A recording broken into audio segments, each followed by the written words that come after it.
Tonight on Nation to Nation, Cree opera singer Rhonda Head supports the calls for the return of Buffy Sainte-Marie's JUNO Award.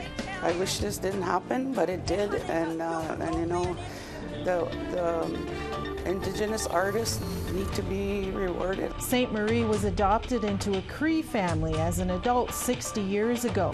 A non-Indigenous man adopted by a First Nation family says those can be just as legitimate. Is it just a story that's really easy to tell? Or was there a ceremony and a protocol and a claiming that comes behind it from the Indigenous community or family side? And a survivor of the Fort Albany Indian Residential School joined others in Rome to ask the Pope to implement zero tolerance for clergy sexual abuse. Ani, I'm Annette Francis. Welcome to Nation. Award-winning singer-songwriter Buffy Sainte-Marie's claims of Indigenous ancestry have stirred up mixed feelings and controversy ever since the CBC story came out last week. It didn't take long for social media feeds to blow up with support for Buffy, along with profound outrage and shock towards her. The Indigenous Women's Collective is a group of artists, academics, lawyers, and activists. They're calling for her JUNO Award to be rescinded. Joining us now is opera singer Rhonda Head. Welcome to Nation. Hi, thank you for reaching out to me.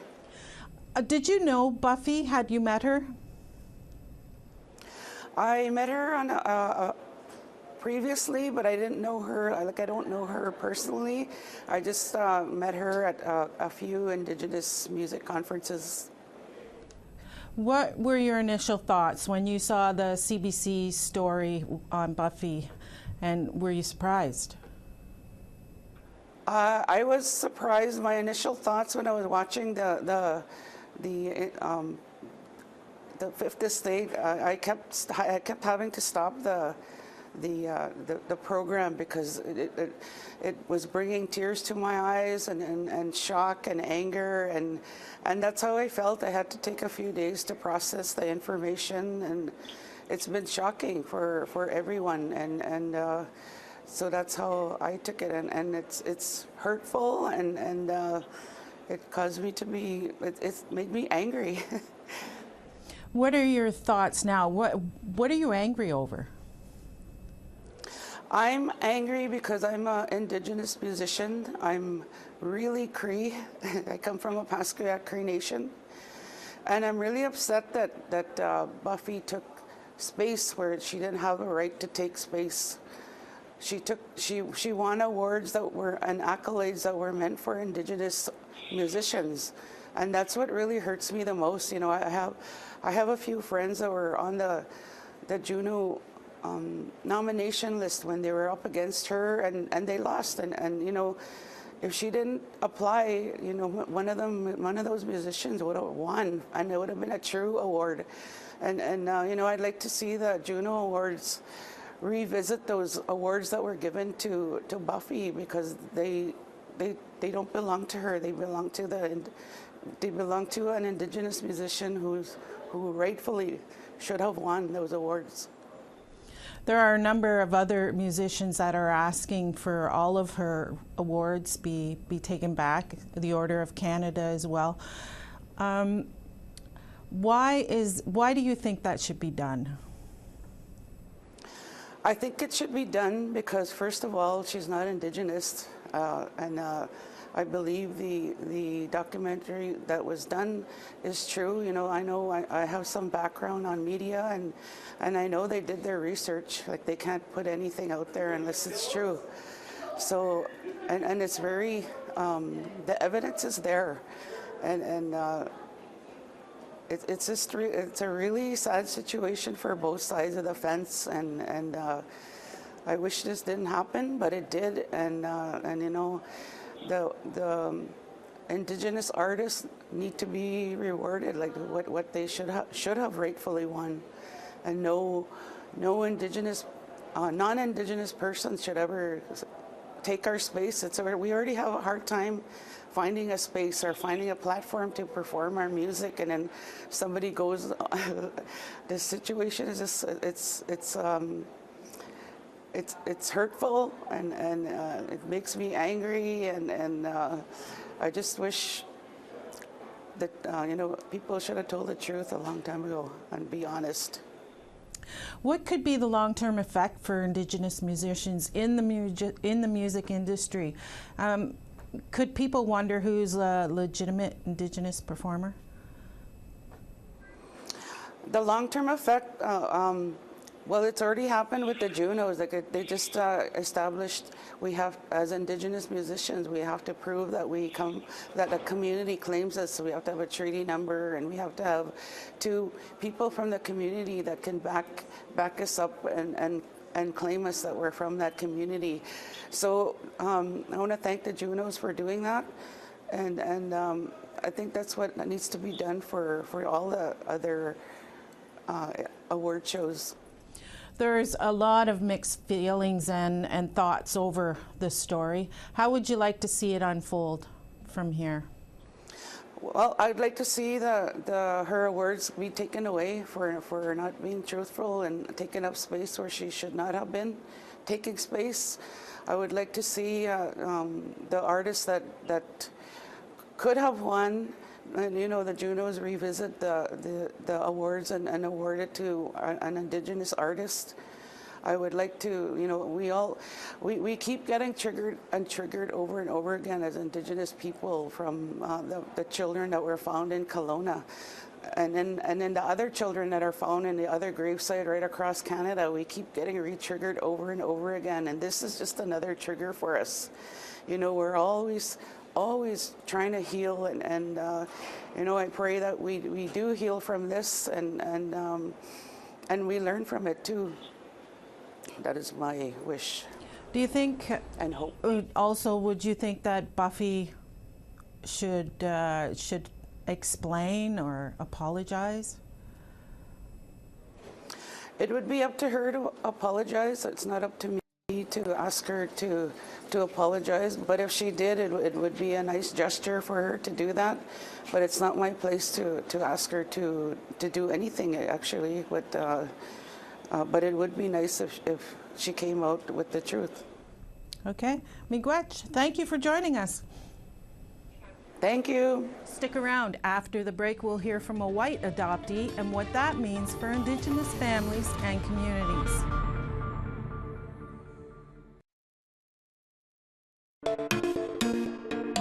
Honey, welcome back.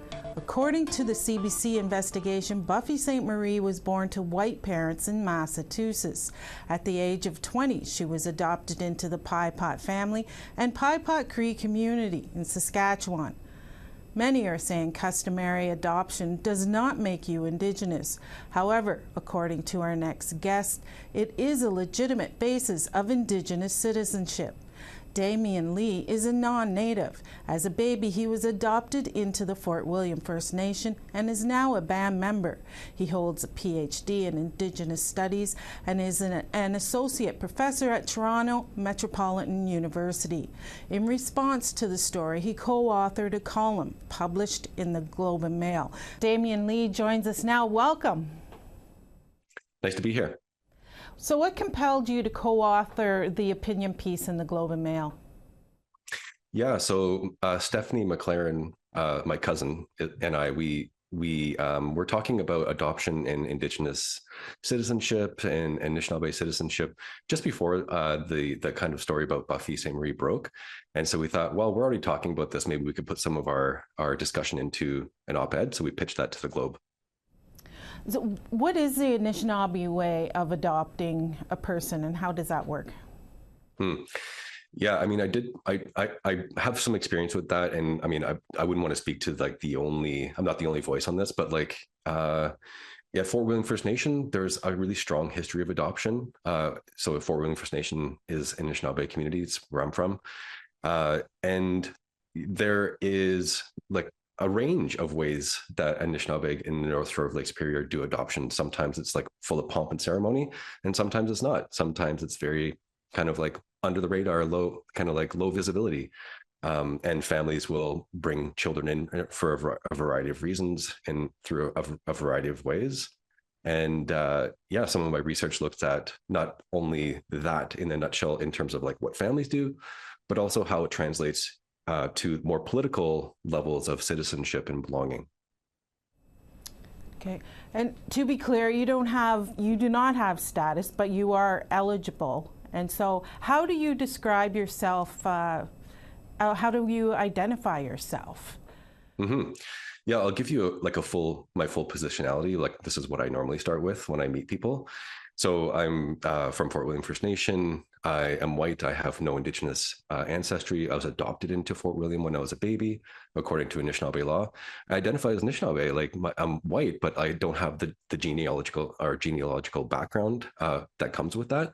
But I'm claimed as such, and my community kind of embraces me as such. And technically, I don't have Indian status. But I'm a member of Fort William, a member of the band under our membership code. I can talk why I don't have Indian status, but it's mostly just has to do with like when things happened in the 80s. But yeah, that's how I identify myself. SainteMarie's Cree family in Saskatchewan adopted her while she was in her 20s and fully accepts her. How much should that factor into perhaps lessening some of the anger and disappointment that is out there now? Mm-hmm. I mean, that's adoption when stories about alleged pretendianism show up in the media is really a lightning rod for such huge debate. It debates focus on the individual. Are they Indigenous? Are they lying? Are they telling the truth? But I think also there is a broader discussion that adoption opens up about the nation itself in terms of how it defines itself, right? So in Anishinaabe or Nehiyaw or whoever, these are debates that kind of like get ignited through adoption stories. So when we see in the most recent expose with Buffy Sainte-Marie, I think the story is that she was adopted in her early 20s, and the community claims her as a member of the family, but also a member of that nation. And in my research, I think that age really does matter. Children that are adopted into a community, they spend basically their entire lives being socialized into the community in the way the community thinks and does things, and the norms and the principles. And that really, I think that does shape a person's identity over time. But if you are an adult and you're adopted into a community, or you marrying into the community, I think there's less time for socialization to happen. So I would never want to speak on the Pie Pod family's claim to Buffy Sainte-Marie, and I wouldn't never want to speak to Nehiyaw law. But maybe there may be, components of that law that frame her identity in ways that maybe don't make sense to people outside that context. I think part of the question is, does that buffer the kind of like tensions around the issue? When we were writing the piece, when Stephanie and I were writing the piece for the Globe and Mail, one of the things that we kind of were on the same page about right from the very beginning is that really do need to tell the truth. And it comes out in the piece in terms of like,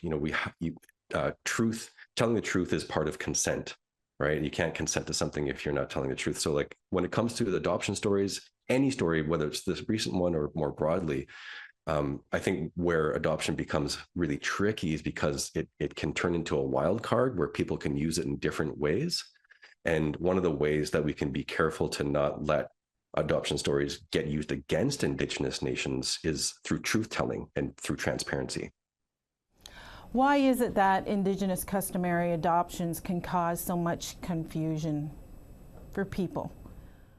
Good question. My colleague Gahente Horton-Miller and I wrote about this a couple of years ago. We refer to adoption as a wild card in the sense that people who want to pretend to be Indigenous or basically fake it, they can make up adoption stories. Adoption stories are really easy to kind of like sneak under the radar. Sometimes people don't want to question a family's decision to adopt, so they maybe won't dig into a story. Yet at the same time, Indigenous nations use adoption at the nation level, but also at the family level. And this is, this is not a new thing. And so when we say that word adoption, it can mean different things to different people. And this is not, this also doesn't touch on the kind of 60 scoop, kind of like taking of children that is this labeled adoption. But aside from that bigger discussion, which is very important, if we're just looking at the word adoption in terms of how communities, the stories get narrated, we have to be really careful about what is actually meant when people say adoption. Is it just a story that's really easy to tell? Or was there a ceremony and a protocol and a claiming that comes behind it from the Indigenous community or family side? And sometimes we don't get to that depth. Do you think all this anger is overblown?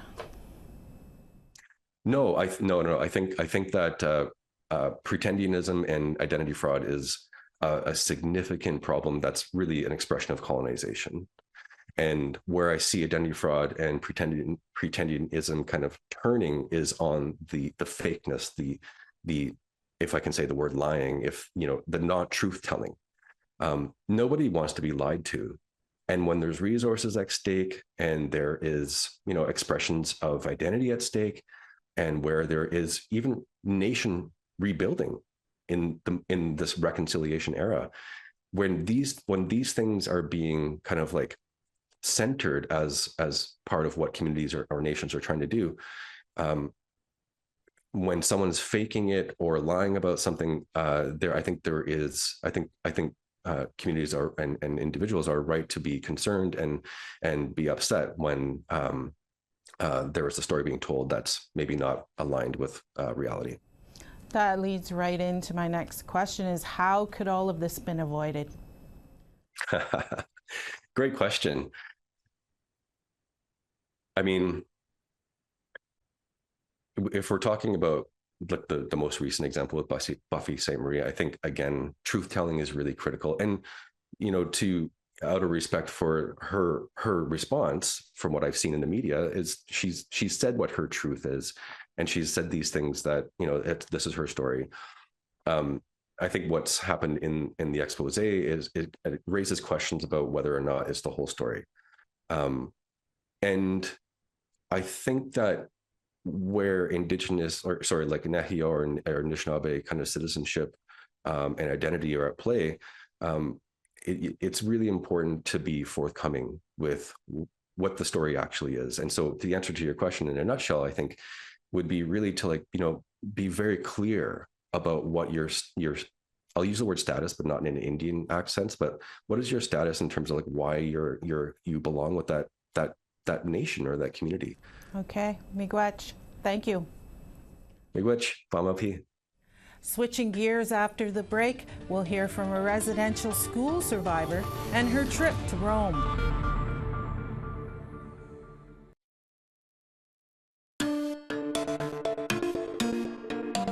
Welcome back. A group of residential school survivors of the St. Anne's Indian School in Fort Albany First Nation, Ontario, made a trip to Rome in October. Evelyn Korkmaz was among the group seeking change. The group did not meet with the Pope, but while there, they held a press conference about their calls to end abuse. Evelyn Korkmaz joins us now. Welcome. Thank you. So why did you and the others do the trip, and what did it entail? I'm a founding member of an organization called Ending Clergy Abuse. It's been in existence since 2018. And we go once a year to Rome, Geneva. And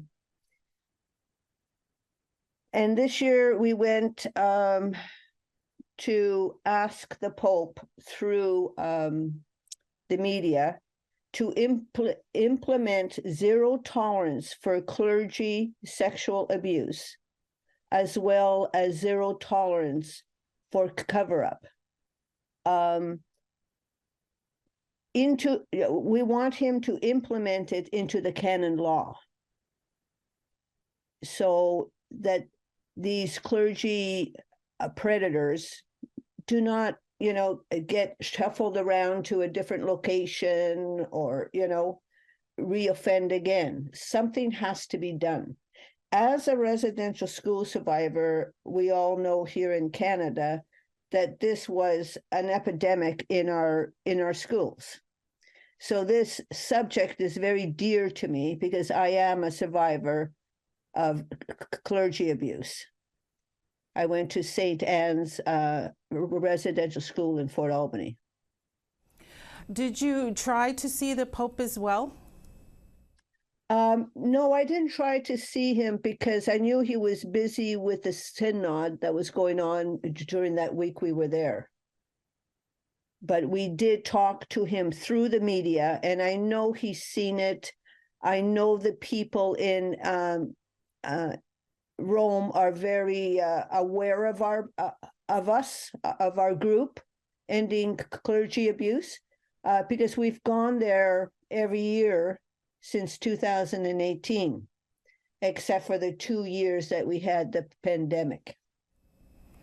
Do you think the message is getting through at all to the Catholic Church? I think it is, very slowly, but if we keep our voices loud and clear and, stick to our goal that we want zero tolerance, I think eventually the Pope or the Catholic Church will be pressured into doing something. Has there been a response at all from the Pope? Yes. Well, he hasn't responded to us directly, but through the media, I think the pressure is on him now. And he's thinking about implementing things, but hasn't actually acted on it yet. So what's next? What are you hoping for next steps? Well, we're just going to keep pushing the zero tolerance until we get it. And we're not going to stop because this is happening all over the world. This is not just happening here in Canada. We represent 28 countries and 5 continents. So it's a big, big issue. So if the pressure is on from all around the world, eventually, the Vatican will do something because they would have no choice. Why does it continue to happen? Like, is 2023? Well, I feel that it continues to happen because there's no consequence. When you commit a crime and you get away with it, you continue to do it. So if there's a consequence, you're going to think about it before you commit the crime. So this is why we're asking for the zero tolerance. We need to put an end to this. You can't keep moving clergy from one location to another location to a different country and reoffending and hurting these children. It affects these children. These are the children of our future. Okay. Miigwech, thank you for joining us. Miigwech for having me. Thank you. That's it for tonight's episode of Nation to Nation. Hope you enjoyed it. Miigwech, have a good night.